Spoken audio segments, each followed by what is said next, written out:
오늘 우리에게 주시는 하나님 말씀, 구약 성경 이사야 55장 1절 한 절 말씀입니다. 이사야 55장 1절 한 절 말씀, 주시는 하나님 말씀 제가 봉독해 올리겠습니다. 오호라, 너희 모든 목마른 자들아, 물로 나오라. 돈 없는 자도 오라. 너희는 와서 사 먹되 돈 없이 값 없이 와서 포도주와 젖을 사라. 아멘. 배고픔과 목마름 중 여러분들은 어느 쪽을 더 참지 못하십니까? 음식을 먹지 못해 굶주린 것과 물을 마시지 못해 갈증을 느끼는 것은 사실 둘 중 어느 하나를 쉽게 선택할 수 있는 것은 아닙니다. 왜냐하면 둘 다 모두 절박한 인간의 욕구이기 때문입니다. 사실 둘 중 어느 한쪽을 선택해 보라는 질문 자체가 실제로 그런 선택의 상황에 직면하게 된다면 가장 괴로운 선택이 될 수 있을 것입니다. 그만큼 배고픔을 채우는 것과 갈등을 해소하는 것은 인간 삶에 있어서 정말 중요한 요소입니다. 그런데 성경을 읽다 보면 흥미로운 사실 하나를 발견하게 됩니다. 이상하게도 성경은 목마름, 즉 갈증에 대해서는 대단히 긍정적인 입장을 견지하고 있는데 반해 배고픔이나 배고픈 자가 양식을 공급받는 문제에 대해서는 상당히 부정적인 입장을 보인다는 것입니다. 몇 구절의 성경 말씀을 살펴봐도 이런 성경의 태도를 우리는 확연히 알 수 있습니다. 먼저 호세아서 13장 6절 말씀입니다. 저희가 먹이운 대로 배부르며 배부름으로 마음이 교만하며 이로 인하여 나를 잊었느니라.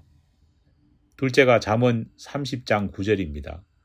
혹 내가 배불러서 하나님을 모른다 여호와가 누구냐 할까 하오며. 마지막으로 요한복음 6장 27절입니다.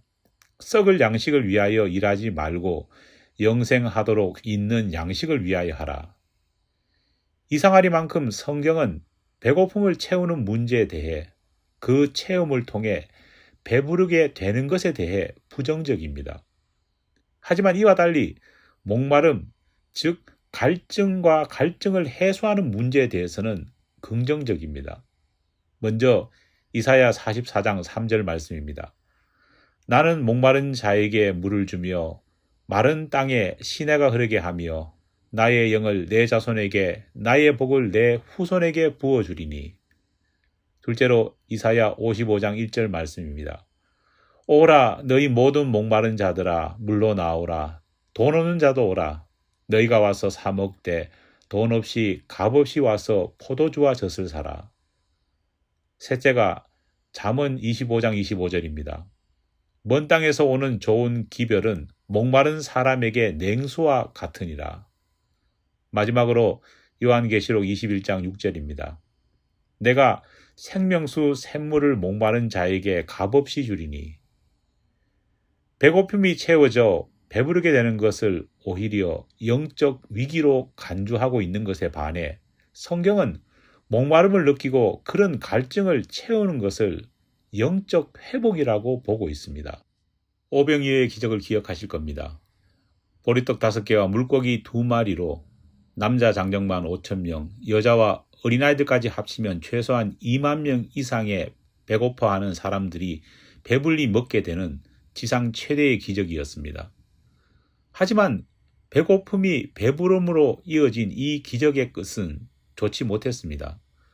성경은 오병이어의 기적을 통해 배부름을 경험한 사람들이 다시 이 배부름의 기적을 맛보려고 예수님을 쫓아 예수님께서 가셨던 갈릴리 호수 건너편까지 몰려갔던 일을 기록하고 있습니다.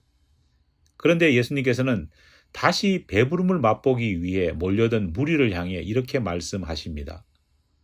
요한복음 6장 26절로 27절입니다.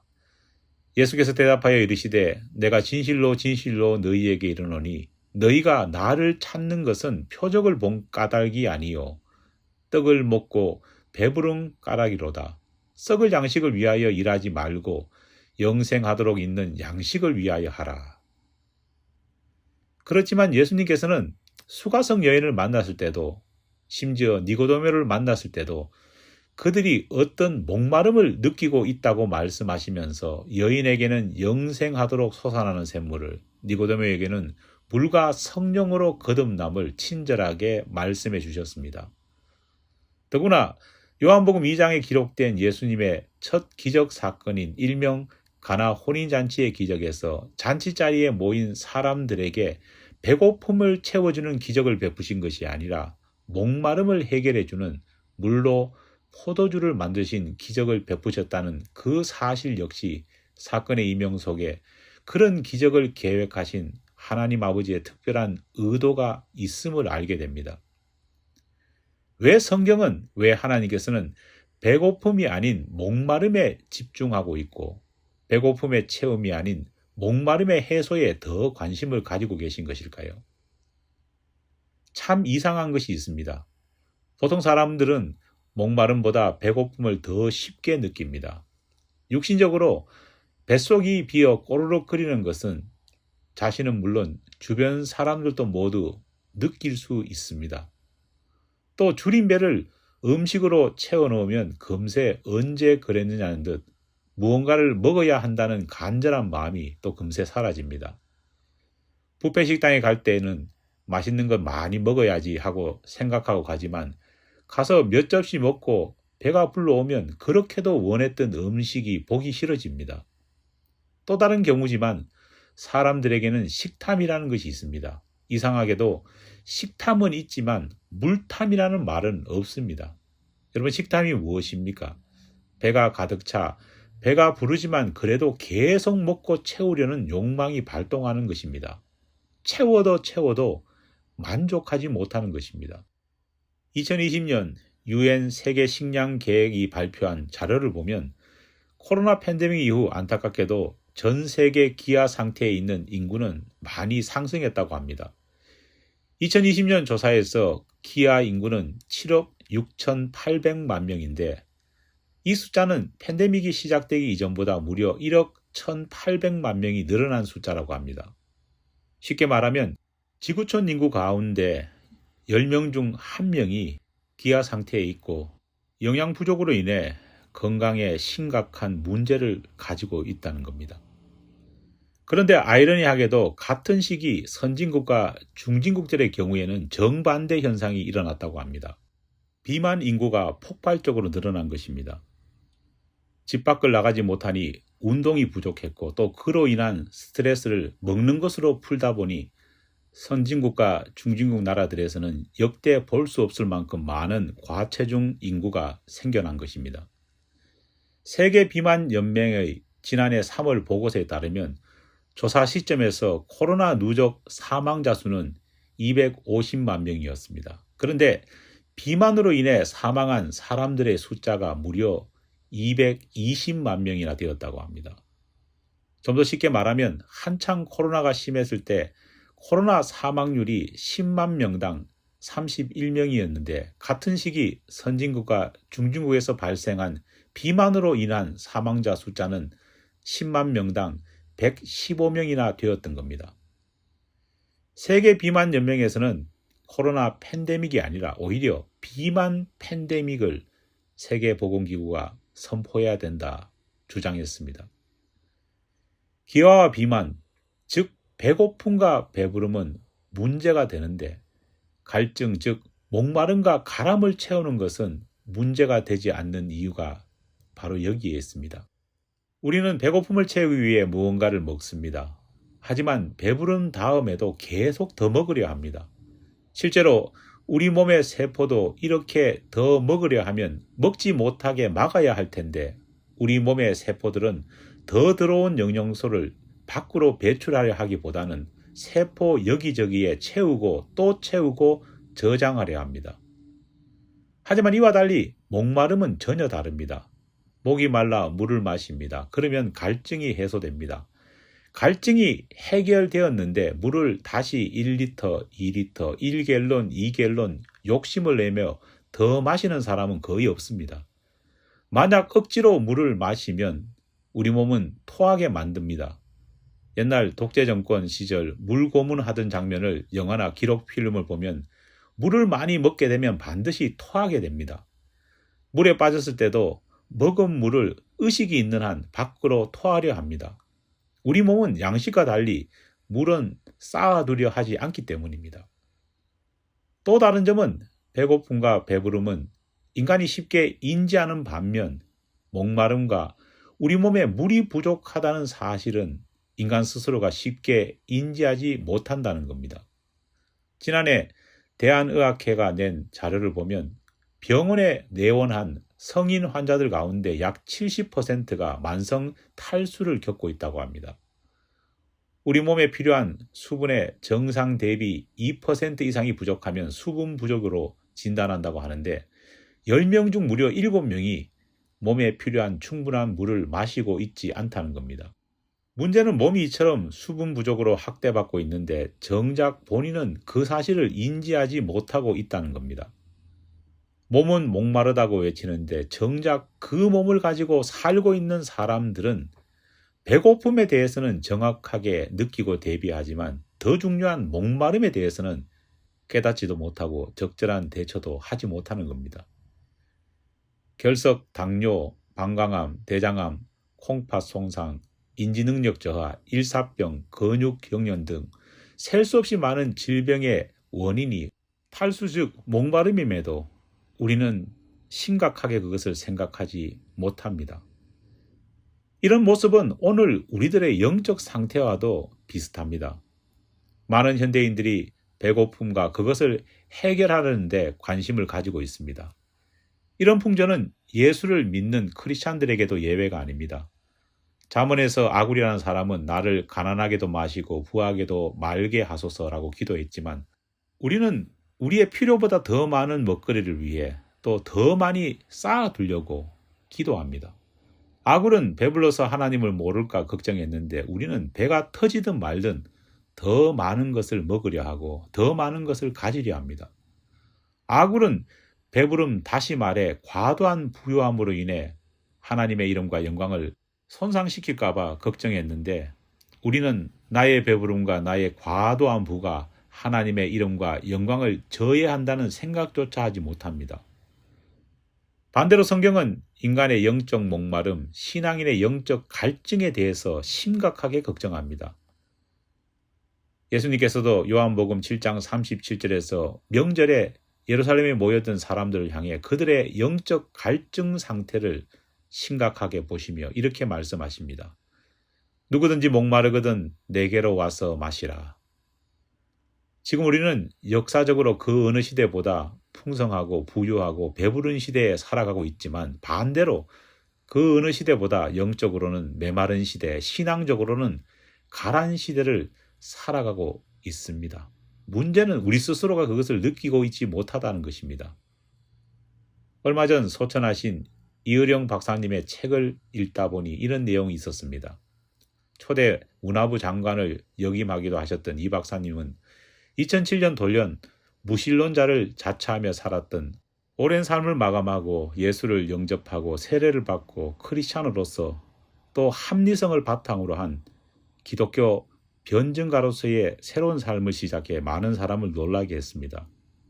재미있는 것은 이의령 박사님은 평생 자신을 가리켜 우물을 파는 사람이라는 독특한 닉네임으로 기독교인이 된 이후의 삶을 표현하셨습니다. 그런데 스스로 밝힌 그 이유가 아주 인상 깊습니다. 책에서 간증하신 내용을 가져와 그대로 한번 여러분에게 읽어드립니다. 명예를 달라고 글을 썼더니 명예가 생겼고 돈을 벌려고 애쓰니 돈이 생겼습니다. 또 병 때문에 병원에 다니니까 병도 나았습니다. 그런데 외로움만은 채울 수 없었습니다. 어느 날 너무 외로워 극장에 가서 영화를 보고 있었습니다. 그런데 거기서 좋아하는 글을 봐도 글을 써도 좋아할 것 같은 무엇을 해도 채워지지 않는 절대 고독의 이유를 알게 되었습니다. 그것은 바로 진리에 대한 갈증이요 창조주에 대한 목마름이었습니다. 그 갈증을 채우기 위해 예수님 앞으로 나아갔고 예수님으로 인해 그 갈증을 채우게 되었습니다. 부귀, 영화, 명예, 성공함으로도 채워지지 않던 목마름이 신앙을 통해 예수를 통해 채워지게 되었다는 겁니다. 니고데모처럼 예수를 통해 물과 성령에 대해 알게 되었고 수가성 여인처럼 예수와의 만남을 통해 영원한 생명수, 그 배에서 솟아나는 생명수를 얻게 되신 것입니다. 제가 어릴 때만 해도 한국 교인들은 철야 기도를 참 많이 했습니다. 단체로 모여서 하고 개인이 홀로 시간을 내서도 했습니다. 왜 했을까요? 얼핏 생각해보면 그때는 너나 할 것 없이 가난하고 못 살았으니 당시 대통령이셨던 분이 외쳐주셨던 우리도 한번 잘 살아보자는 심정으로 기도하고 또 기도했다고 생각할 수도 있습니다. 배고픔 때문에 배를 채우기 위해 열심히 기도했다고 생각하는 사람들이 의외로 많습니다. 하지만 꼭 그런 것만은 아니었습니다. 그 이유는 이상하게도 그때는 굶으면서 기도하는 금식 기도가 참 많았기 때문입니다. 금식 기도는 일명 굶식 기도입니다. 음식을 먹지 않고 기도하는 것입니다. 배고픔을 채우기 위해서라면 악착같이 먹고 기도해야 할 텐데 오히려 스스로 굶었습니다. 왜일까요? 사실 배고픔을 채우는 것보다 더 중요한 기도의 이유가 있었기 때문입니다. 그것은 바로 배고픔이 아니라 목마름 때문에 기도했기 때문입니다.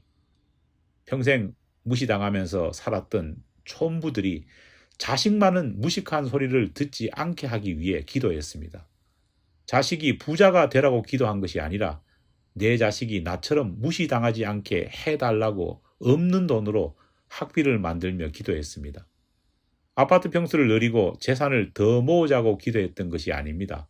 사람답게 살 수 있기를 바라며 기도했습니다. 더욱더 기도했던 이유는 마음속에 있는 영적인 갈증을 해소하기 위해 기도했고 모였습니다. 그러다 보니 찬양은 간절해졌고 하나님의 말씀을 듣기 위한 갈망은 더 커졌고 그 결과 예배 시간은 자연스럽게 길어졌습니다. 심지어 설교를 더 해줄 수 없느냐는 지금으로서는 상상할 수 없는 일이 비일비재하게 일어났습니다. 실제로 이런 일은 지금도 선교 현장에 가보면 심심찮게 볼 수 있는 모습입니다. 안타깝게도 지금 우리는 배는 부른데 영적 목마름은 사라지지 않고 있습니다. 기도는 있는데 영적 목마름을 해소해 달라는 기도가 없어지고 뭐 좀 더 먹게 해달라는 기도만 난무할 뿐입니다. 예수님께서는 심령이 가난한 자, 의에 줄이고 목마른 자를 찾으시지만 우리는 성경이 위험하다고 경고하는 부유한 자, 이대로를 외치며 죽음도 망각하며 오늘을 즐기려는 사람들만 계속해서 늘어나고 있습니다. 지금 우리에게 필요한 것은 우리가 목마르다는 것을 깨닫는 것입니다. 우리가 지금 영적 물 부족 사태 속에 있다는 것을 아는 것입니다. 그리고 그 목마름을 어떻게 채울 수 있는지 그 갈등을 채우기 위해 가람을 채울 수 있는 곳으로 발걸음을 내딛는 것입니다. 지금 우리에게 정말 필요한 것은 갈증을 채워줄 물 한 모금입니다. 아무리 나에게 많은 금덩이가 있다 해도 소용이 없습니다. 그것으로 우리의 가란 영혼을 적실 수는 없기 때문입니다. 목마르다고 아우성치는 이스라엘 백성들을 앞에 두고 모세는 가지고 있던 지팡이를 들어 반석을 쳤습니다. 그러자 지팡이에 맞은 반석은 갈라졌고 시원한 생수가 뿜어져 나왔습니다. 목마름을 깨닫고 믿음으로 반석이신 하나님께 나아갈 때 그분 안에서 생수가 흘러나옵니다. 오직 그 물을 통해 우리는 영혼의 가람을 채울 수 있습니다. 영혼의 가람을 채워 영적 수분 부족을 해소해야 수많은 이 시대 우리가 겪고 있는 믿음의 문제들, 특별히 영적인 병들을 미연에 예방할 수 있습니다. 혹 병에 걸리더라도 치료받을 수 있습니다. 이번 주일을 끝으로 정확히 2022년의 반이 지나갑니다. God First를 외치며 우리 모두는 달려왔습니다. 얼마나 여러분은 God First한 삶을 사셨습니까? God First는 영적 목마름을 깨닫는 자만이 달성할 수 있는 목표입니다. God First는 그 영적 목마름을 채우려 하는 과정에서 얻을 수 있는 열매입니다. 기도하겠습니다. 하나님, 2022년의 절반을 달려왔습니다. God First를 생각하고 이루기 위해 달려왔습니다. 하지만 이것을 이루기 위해서 가장 필요한 것은 우리 스스로의 영적 목마름을 인지하고 깨닫고 그 목마름을 해결할 수 있는 길로 나아가는 것임을 믿습니다. 우리의 영적 목마름을 해결할 수 있는 유일한 분이 예수 그리스도이심을 깨달을 수 있도록 도와주시옵소서. 예수님 이름으로 기도드립니다. 아멘.